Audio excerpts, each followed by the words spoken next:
ഞാൻ ഇന്നൊരു Crysta Z automatic എടുക്കാൻ വന്നു. എനിക്ക് കാനഡയിൽ നിന്നാണ് ഒരു കോൾ വന്നത്. കാനഡയിൽ നിന്നൊരു കോൾ വന്നിട്ട് പറഞ്ഞ് കരിക്കോട് ഭാഗത്തൊരു ഇസഡ് ഓട്ടോമാറ്റിക് കൊടുക്കാനുണ്ട്. അപ്പം അവിടോട്ട് ചെന്നാൽ എൻ്റെ വൈഫ് വരും, അല്ലെങ്കിൽ വൈഫിൻ്റെ ബ്രദർ വരുമെന്ന് പറഞ്ഞു. അപ്പം ഞാൻ വണ്ടി കാണാൻ എൻ്റെ എക്സിക്യൂട്ടീവ്സിനെ വിടുന്നു. എക്സിക്യൂട്ടീവ്സ് വന്ന് വണ്ടിയൊക്കെ കാണുന്നു, വണ്ടി കണ്ടു, വണ്ടിക്ക് വേറെ പ്രത്യേകിച്ച് ഹിസ്റ്ററി എടുത്തു, വണ്ടിക്ക് വേറെ പ്രത്യേകിച്ച് കുഴപ്പമൊന്നുമില്ല. അപ്പോൾ ഈ കാനഡക്കാരൻ വിളിച്ചിട്ട് പുള്ളിക്കാരൻ പറയുന്നതെന്ന് പറഞ്ഞാൽ ഈ വണ്ടി കാനഡക്കാരൻ പറയുന്നതെന്ന് പറഞ്ഞാൽ നിങ്ങൾ അവിടെ ആരുമായിട്ട് വില സംസാരിക്കേണ്ട, നിങ്ങൾ ഡയറക്റ്റ് ഞാനുമായിട്ട് സംസാരിച്ചാൽ മതി എന്നും പറഞ്ഞ് നമ്പർ എന്ന് കാണിച്ചേ, കാനഡക്കാരൻ നമ്പർ എന്ന് കാണിച്ചേ. അല്ല, നമ്പർ കാണിക്കരുത്. ഈ നമ്പറിൽ നിന്നാണ് കോളുകൾ വരുന്നത്. നിങ്ങളാരും ഇതിനകത്ത് പോയി വഞ്ചിതരാവരുത്.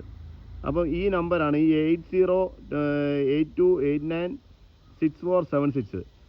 അപ്പം ഈ നമ്പറിൽ നിന്നാണ് ഈ ഇക്കായ്ക്കും കോൾ ചെല്ലുന്നത്, എനിക്കും കോൾ വരുന്നത്. അപ്പോൾ എനിക്ക് വരുന്ന കോളിനകത്ത് പറയുന്നതെന്ന് പറഞ്ഞാൽ നിങ്ങൾ എന്ത് ചെയ്യുക, അവിടെ പോയി വണ്ടി കാണുക, പേയ്മെൻറ്റ് എൻ്റെ ഒരു അക്കൗണ്ടും ഈ വണ്ടിയുടെ RC ഓണറിൻ്റെ പേര് ഹർഷാദ് എന്നും പറഞ്ഞാണ് വണ്ടിയുടെ RC ഓണറിന് അതേ പേരുള്ള ഒരു അക്കൗണ്ട് നമ്പർ അയച്ചു തരുന്നു.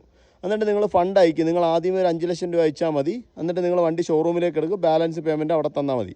അപ്പം ഞാനിവിടെ ഫണ്ട് അയക്കാൻ നേരത്ത് ഞാനിവിടെ നിന്ന കക്ഷിയെടുത്ത് ഞാൻ ജസ്റ്റ് ഒന്ന് സംസാരിച്ചപ്പോഴാണ് പുള്ളിക്കാരൻ എന്നോട് പറയുന്നത് എൻ്റെ വണ്ടിയാണ്, ഞാനിത് 17 ലക്ഷം രൂപയ്ക്ക് വിൽക്കാൻ വെച്ചിരിക്കുന്ന വണ്ടിയാണ്.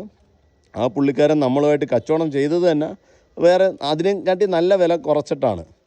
അപ്പം ഒരു ഡൗട്ട് തോന്നി ഞാൻ ചോദിച്ചു. അപ്പോൾ പുള്ളിക്കാരൻ ഞാൻ ചോദിച്ചു നിങ്ങൾ തമ്മിൽ എന്താ റിലേഷൻ? ഒരു റിലേഷനും ഇല്ല, എൻ്റെ വണ്ടിയാണ്, ഞാൻ OLX ജസ്റ്റ് ഒരു ആഡ് ഇട്ടിട്ടുണ്ടായിരുന്നു. ആ ആഡിനെ റെപ്രസെൻറ്റേറ്റ് ചെയ്താണ് പുള്ളിക്കാരനൊരു കോൾ വരുന്നത്.